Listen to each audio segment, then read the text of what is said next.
안녕하세요. 뉴스반장입니다.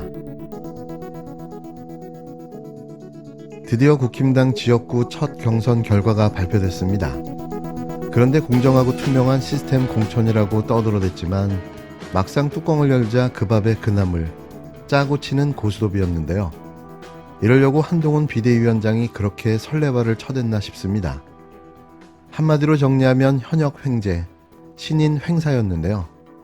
조용한 공천은 고사하고 아비규환의 난장판 공천이 시작된 겁니다. 주말에도 국힘당은 공천 절차를 이어가면서 총선 준비에 바빴는데요. 국힘당은 그간 공천 심사 과정에서 지역구 현역 의원들의 컷오프 사례가 한 명도 나오지 않아 현역 불패라는 말을 낳기도 했는데요. 25일 19곳에 대한 첫 경선 결과 발표에서도 현역 의원이 있는 곳은 모두 자리를 지켰습니다. 김건희 특검법 재표결을 앞두고 이탈표 방지를 위한 궁여지책으로 보여지는데요. 혹시 이렇게 발표하고 나서도 재표결이 끝나고 나면 공천 뒤집기가 진행되는 건 아닌지 지켜볼 일입니다. 국힘당은 19개 지역구에 대해 첫 경선 결과를 발표했는데요. 우리 국민의힘은 공정성을 최대한 담보했다 할 수 있습니다. 앞으로도 시스템 공천에 어울리고 국민에게 공감받는 공정하고 투명한 경선 문화를 정착시켜 나갈 것입니다.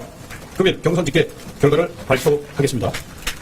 1차 경선 결과 총 19개 선거구, 서울 6개, 인천 2, 경기 3, 충북 5, 충남 2, 제주 1곳입니다. 서울 동대문갑 김영우, 성북갑 이종철, 성북을 이상규, 양천갑 구자룡 조수진 결선이 있습니다. 50% 득표자가 없어가지고 양천을 오경훈, 금천구 강성만, 인천 2곳입니다.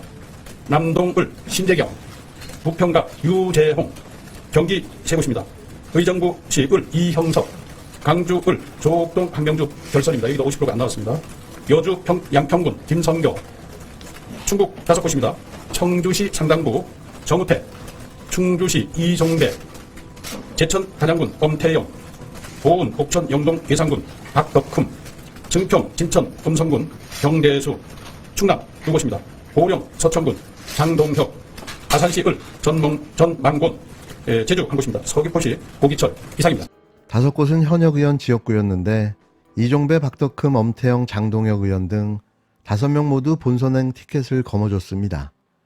특히 돈 봉투를 받는 CCTV가 공개되면서 정치공작 공방이 일었던 정우택 의원도 윤곽근 전 대구고검장을 꺾고 6선에 도전하게 됐는데요. 이게 한동훈 위원장이 말하는 시스템 공천인 거죠. 지역구 현역 의원은 떨어지지 않는다는 현역 불패가 경선 과정에서도 이어지고 있는데요.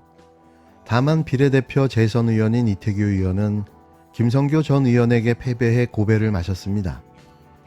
김 전 의원은 지난해 불법 후원금 모금으로 의원직을 상실했지만 이번 경선에서 이기면서 국회 재입성에 도전하게 됐는데요. 양평군수 출신의 김성교 전 의원은 김건희 일가 양평 특혜의 주역인데요. 양평 공흥지구 개발 특혜와 김건희 일가를 위한 서울 양평 고속도로 계획을 추진한 인물로 잘 알려져 있습니다. 그런데 정치자금법 위반이라는 중죄를 저지르고도 경선을 통과하는 친윤의 힘을 과시한 건데요. 이러니 누가 이 공천을 신뢰할 수 있을까요? 반면 대통령실 출신 인사들은 대부분 경선에서 경쟁력을 드러내지 못했는데요.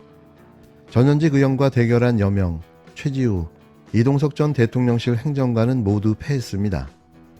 고주령 전 인천시 대변인과 맞붙은 신재경 전 대통령실 선임 행정관만 유일하게 경선에서 이겼는데요.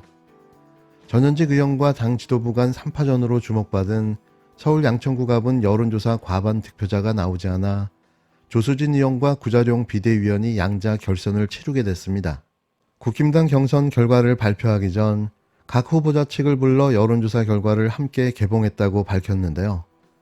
자신들은 과정이 투명하다고 강조하며 공정성 시비를 차단하며 공천 갈등으로 당내 분열을 겪고 있는 민주당과 차별성을 부각시키면서 목소리를 높였습니다. 하지만 누가 이 공천을 투명하고 공정하다고 이야기할 수 있을까요? 대체 국민을 뭘로 보면 이렇게 매번 눈 가리고 아웅하며 넘어가려는 걸까요? 이게 공정한 시스템 공천입니까?